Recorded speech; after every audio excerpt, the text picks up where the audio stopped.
Good evening everyone, welcome to cash web. Friends, अभी जो आपने एक स्क्रीनशॉट देखा है जो कि निफ्टी ऑप्शन का था, जहां पर हमने 1:6 से ज़्यादा का रिस्क रिवार्ड रेशियो अचीव किया है आज के दिन। आज के इस वीडियो में हम इसी वाले ट्रेड को एक्सप्लेन करेंगे, कैसे हमने ट्रेड को बनाया है और क्यों हमने डाउन साइड के लिए प्लान किया था। हालांकि लास्ट सेशन में एक बहुत बड़ा रैली अपडेशन में हमें देखने के लिए मिला, एक स्ट्रॉन्ग मूव अपसाइड में हुआ था, फिर भी आज हमने डाउन साइड के लिए ट्रेड किया था। सो क्यों ट्रेड किया गया है डाउन साइड के लिए, क्या हाइपोथेसिस था, क्या एनालिसिस था, सारी चीज़ों को आज के इस वीडियो में हम डिस्कस करेंगे। वीडियो बहुत बड़ा नहीं होगा, छोटा सा एक वीडियो होगा, लेकिन डेफिनेटली आपको कुछ ना कुछ सीखने के लिए मिलेगा। प्राइस का जो छोटा छोटा बिहेवियर होता है वो आपको समझने के लिए मिलेगा। सो वीडियो को जरूर से लाइक कर दीजिएगा अगर पसंद आता है आपको, और हाँ, अगर आप पहली बार इस चैनल पर आए हो तो चैनल को आप सब्सक्राइब भी जरूर से कर लीजिएगा। तो चलिए स्टार्ट करते हैं एंड सबसे पहले हम डेली चार्ट पर चलते हैं। सो डेली चार्ट पर अगर आप देखोगे तो निफ्टी का जो ट्रेंड है, शॉर्ट टर्म ट्रेंड अगर आप देखोगे, इस जगह पर हाई बनाने के बाद ये लोअर लो लोअर हाई के फॉर्मेशन में नीचे आ रहा है, राइट। यानी कि शॉर्ट टर्म में एक डाउन साइड का ट्रेंड चल रहा है, अभी तक ये ट्रेंड को चेंज नहीं किया है अपसाइड में। ओके, अब हम सिर्फ और सिर्फ इस वाले एरिया पर आते हैं और यहाँ पर समझने की कोशिश करते हैं कि क्या आज के दिन ऐसा सिम्टम था या क्या ऐसा स्ट्रक्चर था जिसके वजह से हमने आज शॉर्ट किया है। सो यहाँ पर अगर देखोगे कि प्राइस जब लोअर लो लोअर हाई बनाते हुए आया था, ये हाई बनाने के बाद प्राइस नीचे आकर एक नया लो बनाया, और ये रेड कैंडल बनने के बाद नेक्स्ट डे को एक हाई वॉल्यूम से ग्रीन कैंडल हमें देखने के लिए मिला, जो कि इस रेड कैंडल के लो के नीचे ओपन हुआ था, लेकिन सस्टेन नहीं कर पाया एंड ये अंदर जाकर क्लोज हो गया एक इंक्रीजिंग वॉल्यूम के साथ। बट यहाँ पर एक प्रॉब्लम था कि ये हायर हाई हाई लो नहीं कर पाया, स्ट्रक्चर अभी भी लोअर लो लोअर हाई में था, इसके बाहर जाकर ना क्लोज कर पाया ना ही ये हाई बना पाया। बट एक पॉजिटिव पॉइंट क्या था कि इसमें वॉल्यूम आया था, वॉल्यूम के साथ ये अंदर गया था। अगर ऐसा है तो इसको ऊपर चला जाना चाहिए, राइट। अगर बाइंग हुआ है इसमें तो प्राइस को ऊपर जाना चाहिए, लेकिन नेक्स्ट डे को हमें क्या देखने के लिए मिला, नेक्स्ट डे को हमें एक रेड कैंडल देखने के लिए मिला है। बट यहाँ पर एक चीज़ है कि अगर रेड कैंडल बना हुआ है तो ये हायर हाई हाई लो क्यों कर रहा है। अगर ये हायर हाई हाई लो कर रहा है, साथ ही अगर आप देखोगे इस वाले रेड कैंडल में वॉल्यूम नहीं है, ये वॉल्यूम डिक्रीजिंग फॉर्मेशन में बना है। अगर वॉल्यूम डिक्रीजिंग फॉर्मेशन में बना है, इसका मतलब क्या है कि सेलिंग रिड्यूस हो रहा है, राइट। सेलिंग कम हो रहा है। अगर सेलिंग कम हो रहा है तो क्या होगा कि बायर्स का प्रेजेंस हमें यहाँ पर नज़र आना चाहिए, बायर्स इसको अभी बाई करना चाहिए, राइट। सो यहाँ पर जो हायर हाई हाई लो नहीं हुआ था, नेक्स्ट डे इसने अपने स्ट्रक्चर को कहीं ना कहीं अलाइन कर दिया था हायर हाई हाई लो करते हुए एंड एक डिक्रीजिंग फॉर्मेशन यानी कि लो वॉल्यूम से एक रेड कैंडल बनाते हुए। तो बायर्स अभी इंटरेस्ट होना चाहिए कि इसको बाई करे।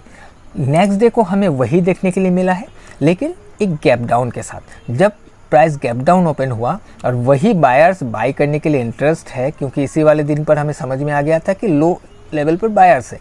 यहाँ पर जैसे ही आया, आप देखोगे तो सेम इसी लो के नीचे से ही बाइंग हमें देखने के लिए मिला था, और स्ट्रॉन्ग वॉल्यूम के साथ। और इसी जगह का जो सबसे ज़्यादा वॉल्यूम आया था इसी वाले कैंडल पर आया था, राइट। अब फिर भी प्राइस क्यों आज के दिन नीचे गिर गया, तो इसके लिए आप एक चीज़ देखिए, स्ट्रक्चर को समझने की कोशिश कीजिए कि यहाँ पर हमें हायर हाई हाई लो देखने के लिए मिला था। नेक्स्ट डे का ओपनिंग गैप डाउन था, ठीक है, गैप डाउन है, इसके नीचे आते ही या फिर इसके लो से ही सपोर्ट बिल्ड करते हुए एक स्ट्रॉन्ग मूवमेंट देखने के लिए मिला। यानी कि बायर्स का जो इंटरेस्टेड था वो हमें समझ में आया, राइट, कि बायर्स अभी इंटरेस्टेड है इसको बाई करने के लिए, तभी जाकर प्राइस ऊपर गया। लेकिन अगर इतना ही बायर स्ट्रॉन्ग है तो क्यों ये वीक बना हुआ है। मतलब कि ये जो कैंडल है, इस कैंडल का हाई के ऊपर गया था प्राइस, लेकिन क्यों सस्टेन नहीं कर पाया। हाई को स्वीप किया, प्राइस नीचे आकर फिर से रेड कैंडल के नीचे आकर क्लोज हो गया। इस कैंडल को पूरी तरीके से खाकर ऊपर जाने की कोशिश किया, लेकिन प्राइस सस्टेन नहीं कर पाया, इसको धकेल कर नीचे आकर क्लोज करवा दिया। इस वाले कैंडल के रेंज के नीचे आकर इसको क्लोज करवा दिया गया है, राइट। यानी कि हायर लेवल पर सेलर अवेलेबल है, ये हमें समझ में आ रहा था।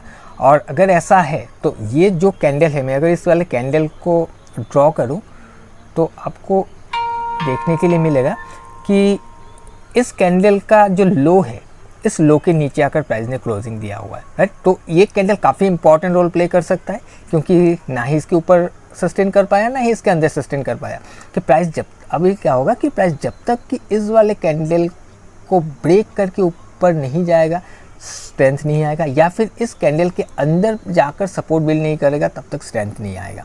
सिंपल सा एक एनालिसिस है मेरा, जो मेरा व्यू है, क्योंकि इस कैंडल पर रेजिस्टेंस है या फिर सेलर से या फिर सप्लाई है, राइट।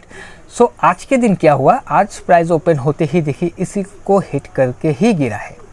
अब हम 5 मिनट्स के चार्ट पर चलते हैं और वहाँ पर समझने की कोशिश करते हैं। अब यहाँ पर देखिए कि प्राइस ओपन होने के बाद थोड़ा नीचे आया, फिर यहाँ पर एक बेस बनाया, बेस बनाकर इस बेस का ब्रेकआउट अपसाइड में करवा दिया गया। अपसाइड में जब ब्रेकआउट हुआ तो क्या होगा, लोग यहाँ पर बाई करना स्टार्ट करेंगे, राइट, क्योंकि बेस का ब्रेकआउट हुआ है। अब बाई करना स्टार्ट करेंगे, प्राइस ऊपर गया और एक्चुअल में लोग जो बिग प्लेयर्स है उसको करना है शॉर्ट, क्योंकि हमें लास्ट सेशन में समझ में आ गया था कि हायर लेवल पर सेलर्स का स्ट्रेंथ है।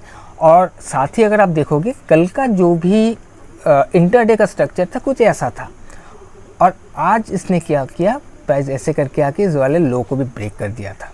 अगर प्राइस को ऊपर जाना भी होता तो कहीं ना कहीं यहाँ पर जब एक पॉइंट ऑफ इंटरेस्ट हमें देखने के लिए मिल रहा है, इसी जगह से प्राइस को अपसाइड में जाना चाहिए था, ऐसा नहीं हुआ। प्राइस ने इसको भी ब्रेक करके नीचे आ गया। अब इस ब्रेकआउट के बाद यहाँ पर रिटेलर्स का बाइंग होना स्टार्ट हो गया। इसको जैसे ही हिट किया, यहाँ पर हो गया सेलर का, जो भी बिग प्लेयर्स है उसको जो सेल करना था उनका एंट्री बनना स्टार्ट हो गया, उनका शॉर्ट साइड में जो एंट्री या फिर एग्जिट कह लो, जो भी कह लो, वो यहाँ पर ट्रिगर होना स्टार्ट हो गया। देखिए यहाँ पर जाते ही प्राइस में वॉल्यूम का ब्रेकआउट आना स्टार्ट हुआ। अब जब इतना ज़्यादा वॉल्यूम का ब्रेकआउट आया हुआ है, प्राइस अपसाइड में क्यों नहीं जा पाया, प्राइस ने अपने वॉलेटिलिटी को रिड्यूस कर दिया। एक रेजिस्टेंस का फॉर्मेशन यहाँ पर हुआ। साथ ही अगर आप देखोगे ये जो लास्ट स्टैंडिंग कैंडल है, इस स्टैंडिंग कैंडल का लो भी ब्रेकआउट हो गया, रेजिस्टेंस बना, रेजिस्टेंस कंफर्म किया एंड लास्ट स्टैंडिंग कैंडल को भी ब्रेक करके नीचे आकर क्लोज कर दिया। तो उसके बाद जब प्राइस रिट्रेस करके ऊपर गया तो यहाँ पर हमने इसको शॉर्ट किया था और यहाँ पर हमने इसको एग्जिट कर दिया था, और उसके बाद भी प्राइस गिरा है, लेकिन थोड़े टाइम के लिए इस जगह पर साइडवे हो गया था। फिर प्राइस ने इस वाले एरिया का ब्रेकआउट करते हुए नीचे गिर गया।